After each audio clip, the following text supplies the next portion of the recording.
माननीय मुख्यमंत्री आतिशी जी चर्चा का उत्तर देंगे।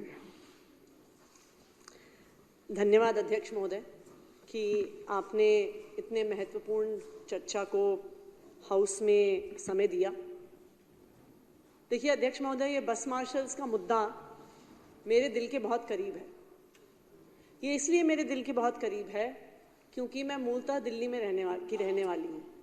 मैंने अपनी स्कूल की पढ़ाई दिल्ली में करी, मैंने अपनी कॉलेज की पढ़ाई दिल्ली में करी, कई साल तक दिल्ली में नौकरी करी।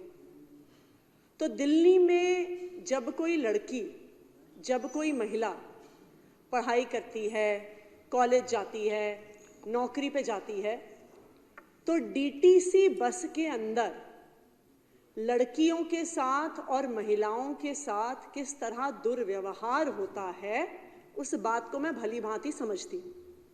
मुझे याद है जब हम स्कूल में पढ़ते थे तो अक्सर स्कूल में कभी एक्स्ट्रा क्लास के लिए, कभी स्पोर्ट्स की ट्रेनिंग के लिए, कभी एनुअल डे की प्रैक्टिस के लिए स्कूल में आफ्टर आवर्स रोका जाता था। लेकिन स्कूल बस तो तब तक चली गई होती थी। तो जो बच्चे एक्स्ट्रा क्लास के लिए रुकते थे, जो बच्चे एनुअल डे प्रैक्टिस के लिए रुकते थे, उन्हें डीटीसी बस में वापस घर जाना होता था। और अक्सर लड़कियों को उनके माता पिता इसी वजह से नहीं रुकने देते थे, स्कूल की एक्टिविटीज में इसीलिए पार्टिसिपेट नहीं करने देते थे क्योंकि उन्हें भरोसा नहीं था कि वो सेफ तौर पर डीटीसी बस से अपने घर पहुंच पाएंगी। क्योंकि जब एक लड़की, जब एक महिला एक डीटीसी बस में घुसती है, खासकर भरी हुई डीटीसी बस में, उसको गलत निगाह से देखना, उस पर अश्लील भाषा के साथ कमेंट्स पास करना, अभद्र व्यवहार करना, पुरुषों का उसको छूने की, गलत तरीके से छूने की कोशिश करना, ये दिल्ली में रहने वाली किसी भी लड़की और किसी भी महिला के लिए आम बात होती थी। मुझे खुद याद है, मैं कॉलेज में थी, तब मैं सोचती थी कि ये नेता तो बड़ी बड़ी गाड़ियों में जाते हैं, बड़े बड़े काफिलों में जाते हैं, इनको क्या पता एक लड़की का दर्द, एक महिला का दर्द, जिसे डीटीसी बस में इतने अभद्र व्यवहार का रोज रोज सामना करना पड़ता है। दिल्ली की लड़कियों का, दिल्ली की महिलाओं का भाग्य बदला उस दिन जिस दिन अरविंद केजरीवाल जी दिल्ली के मुख्यमंत्री बने।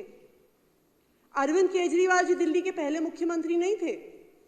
आम आदमी पार्टी की सरकार दिल्ली की पहली सरकार नहीं थी। लेकिन अरविंद केजरीवाल जी वो पहले ऐसे नेता थे जिन्होंने दिल्ली की महिलाओं का, दिल्ली की लड़कियों का दर्द समझा।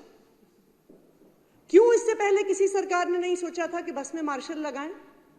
क्यों इससे पहले किसी सरकार ने नहीं सोचा था कि लड़कियों और महिलाओं के साथ जो बदतमीजी हो रही है उसको रोका जाए? लेकिन अरविंद केजरीवाल जी ने सोचा। 2015 में आम आदमी पार्टी की सरकार बनने के बाद, अरविंद केजरीवाल जी के मुख्यमंत्री बनने के बाद, और तब कुछ समय पहले निर्भया कांड हुआ था, डीटीसी बस में ही हुआ था, अरविंद केजरीवाल जी ने हर बस में मार्शल लगाने की प्रक्रिया शुरू करी। समय लगा उस प्रक्रिया में। पहले होम गार्ड्स को लगाने की बात हुई, पर्याप्त होम गार्ड्स नहीं मिले। उसके बाद फिर से बैठक हुई, कभी होम डिपार्टमेंट के लेवल पे, कभी कि अरविंद केजरीवाल जी एलजी साहब से मिलने गए, और दिल्ली की हर डीटीसी बस में बस मार्शल लगाए गए। सिविल डिफेंस वॉलंटियर्स को बस मार्शल के तौर पे लगाया गया। मैं जानती हूँ, मुझे इतनी लड़कियां मिलती हैं जो स्कूल में पढ़ती हैं, कॉलेज में पढ़ती हैं, जो बताती हैं कि मार्शल के होने से, एक यूनिफॉर्म्ड मार्शल के होने से पुरुषों की बदतमीजी करने की हिम्मत नहीं होती थी। और एक लड़की को सेफ लगता था कि अगर कोई मुझसे बदतमीजी करने की कोशिश करे तो मैं तुरंत आवाज दूंगी और वो मार्शल वहां पे बैठा हुआ है, वो मार्शल इंटरवीन करेगा, वो उस बदतमीजी को रोकेगा। लेकिन भारतीय जनता पार्टी को क्या फर्क पड़ता है? भारतीय जनता पार्टी को दिल्ली की महिलाओं की, दिल्ली की लड़कियों को कहां कमी चिंता है? और भारतीय जनता पार्टी की केंद्र सरकार, उनके एलजी साहब और उनके अफसरों ने जो 2015 से 2023 तक बस मार्शल की प्रक्रिया स्मूथली चली आ रही थी, मार्च 2023 से उसमें अड़ंगा लगाना शुरू किया। मार्च 2023 से बस मार्शल्स की तनख्वाह रोक दी। दिल्ली सरकार के मंत्रियों ने बार बार लिख के भेजा, परिवहन मंत्री ने लिख के भेजा कि बस मार्शलों की तनख्वाह दी जाए। रेवेन्यू मिनिस्टर, मैं खुद उस समय रेवेन्यू मिनिस्टर थी, मैंने कई बार लिख के भेजा कि बस मार्शलों की तनख्वाह दी जाए जो सिविल डिफेंस वॉलंटियर है। कई बार आदेश दिए, एलजी साहब को चिट्ठी लिखी, अफसरों को चिट्ठी लिखी, लेकिन बस मार्शलों को तनख्वाह नहीं दी गई। बार बार इनके अफसर लिख के भेजते थे कि नहीं, तनख्वाह नहीं दी जाएगी, नहीं, इनको बस मार्शल नहीं रखा जा सकता, नहीं, बस मार्शलों की जरूरत नहीं है। और अक्टूबर 2023 में इन्होंने सबके सब बस मार्शल्स को एलजी साहब ने एक साइन करके हटा दिया। उन्होंने दिल्ली की महिलाओं के बारे में नहीं सोचा, दिल्ली की लड़कियों के बारे में नहीं सोचा। उन्होंने, आज यहां पे कई बस मार्शल्स बैठे भी हुए हैं, इन्होंने इन 10,000 लड़के लड़कियों और उनके परिवारों के बारे में नहीं सोचा कि इनका क्या होगा। विजेंद्र गुप्ता जी बार बार कह रहे हैं कि अरविंद केजरीवाल जी ने बोला, अरविंद केजरीवाल जी ने बोला, तो इसलिए एलजी साहब ने हटा दिया। मैं विजेंद्र गुप्ता जी को, क्योंकि इतनी अरविंद केजरीवाल जी की चिट्ठियां पढ़ने का शौक है, तो मैं उनको ये भी कहूंगी कि अरविंद केजरीवाल जी ने 20 अक्टूबर 2023 को जो फाइल भेजी एलजी साहब को, वो भी पढ़िएगा, वो भी पढ़िएगा। उसमें उन्होंने, सुनिए, स्पष्ट तौर पर कहा कि जो भी बस मार्शल बस में काम कर रहे हैं उनको नहीं हटाया जाना चाहिए 20 अक्टूबर को।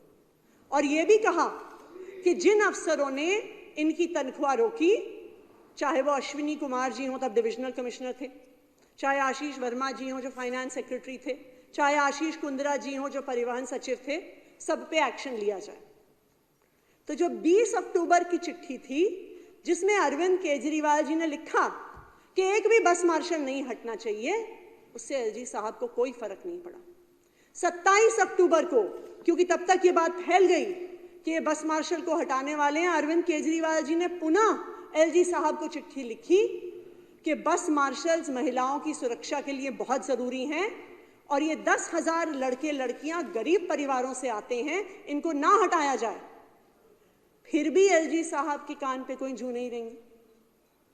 और 1 नवंबर को एलजी साहब के आदेश पर अश्विनी कुमार जी जो डिविजनल कमिश्नर थे, उन्होंने एक ऑर्डर निकाल के सब सिविल डिफेंस वॉलंटियर्स और सब बस मार्शल्स को हटा दिया।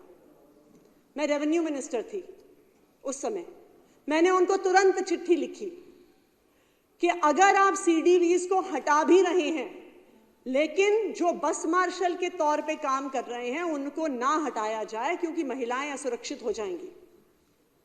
उन्होंने मेरा आदेश नहीं माना। मैंने एलजी साहब को वो चिट्ठी भेजी और कहा कि जो सिविल डिफेंस वॉलंटियर्स बस मार्शल के तौर पे काम कर रहे हैं उनको ना हटाया जाए, क्योंकि महिलाएं असुरक्षित हो जाएंगी।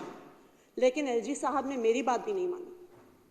लेकिन मैं इन बस मार्शल्स की दाद देती हूं कि एलजी साहब के ना मानने के बाद भी इन लोगों ने हिम्मत नहीं हारी, नौकरी जाने के बाद भी इन्होंने हिम्मत नहीं हारी, और इन्होंने पिछले 1 साल से लगातार सड़कों पर संघर्ष किया है। मैं इन बस मार्शल्स के जज्बे को सलाम करती हूं, इनकी हिम्मत को सलाम करती हूं। और इन बस मार्शल्स का साथ किसने दिया?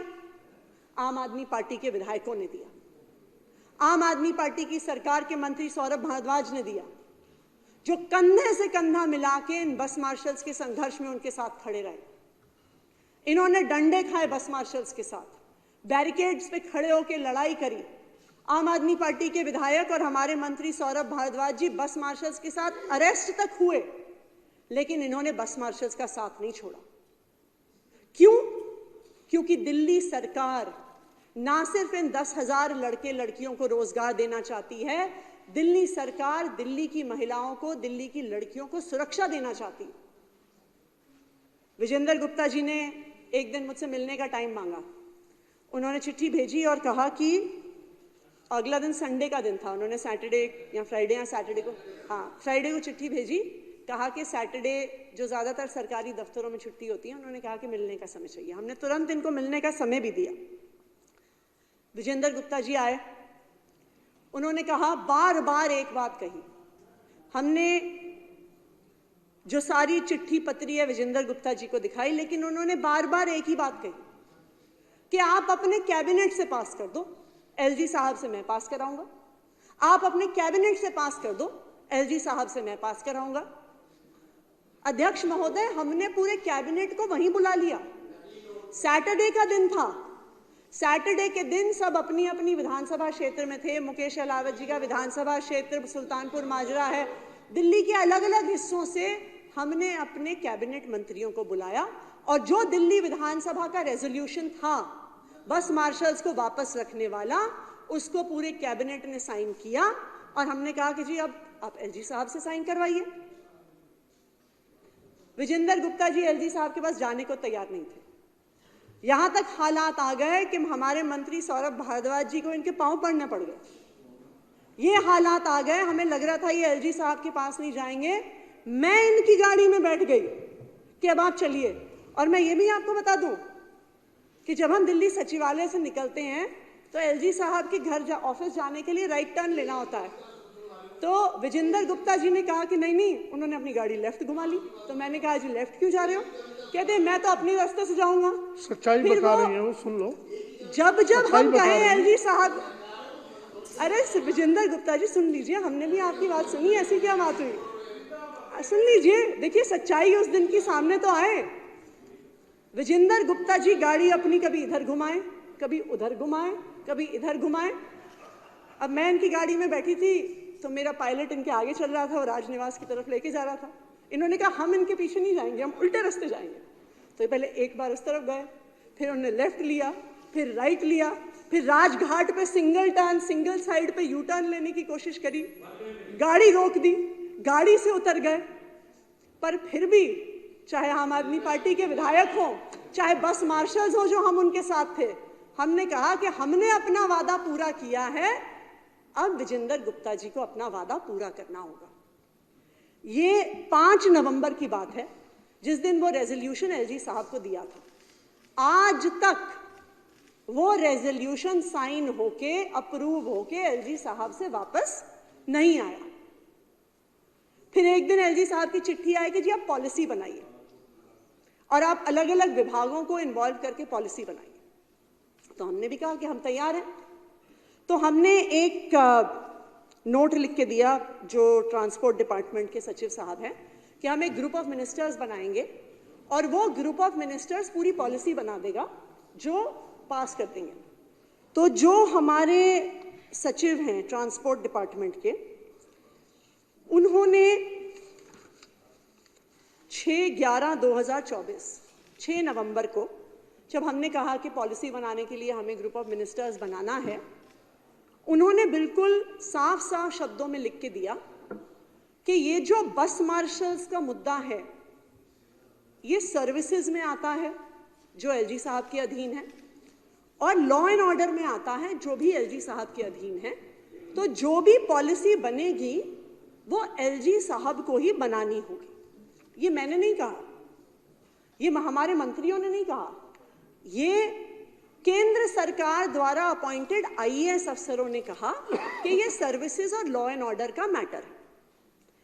तो फिर भी क्योंकि दिल्ली की सरकार बस मार्शल्स को पक्का करने के लिए कमिटेड है, हमने एक ऑल मिनिस्टर्स मीटिंग बुलाई और एक डिटेल्ड प्रस्ताव बस मार्शल्स को पक्का करने का बनाया। और हमने ये भी कहा, जो बहुत जरूरी बात है, कि जो ये डिटेल्ड प्रस्ताव है जो फाइनली एलजी साहब और अफसरों के थ्रू होगा, इसको तो बनने में समय लगेगा।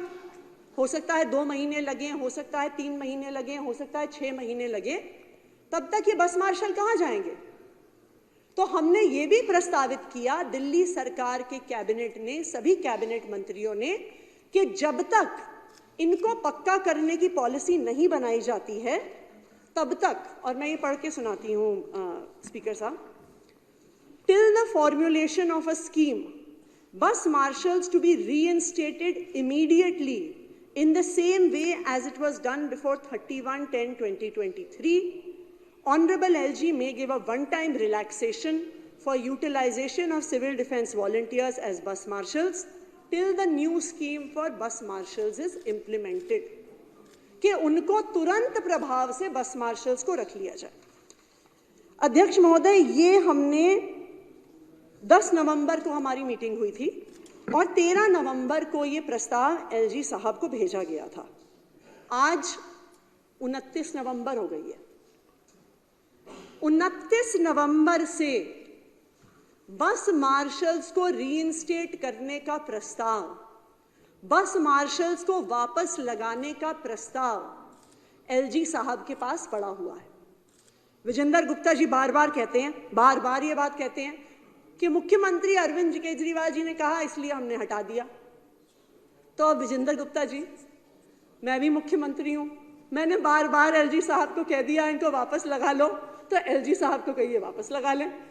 अगर वो इतनी ही बात मान रहे हैं, मुख्यमंत्री की हर बात सुनते हैं, तो मेरी भी ये बात सुन लें कि तुरंत प्रभाव से इन बस मार्शल्स को वापस लगा लिया जाए। और मैं तो ये भी कहूंगी विजेंद्र गुप्ता जी, मैं तो ये भी कहूंगी आप एलजी साहब से ये साइन करा लीजिए, मैं अपनी पार्टी को मना लूंगी कि आपके खिलाफ रोहिणी में कोई कैंडिडेट भी नहीं खड़ा करेंगे, हम आपके लिए आगे प्रचार करेंगे, ठीक है जी। क्यों? क्योंकि हमारे लिए एक सीट मायने नहीं रखती, हमारे लिए इन बस मार्शल्स की नियुक्ति मायने रखती है, दिल्ली की महिलाओं की सुरक्षा मायने रखती है। तो इसलिए मेरा आपसे आग्रह है कि आप और मैं भी आके प्रचार करूंगी आपके लिए, आप कहिए तो मैं भी आपके लिए प्रचार करूंगी आपके लिए। लेकिन जो 13 नवंबर को प्रस्ताव हमने भेजा है, नहीं तो तारीफ करने के अलावा हमारी बात भी मान लें और इन बस मार्शल्स को वापस नौकरी दे दें।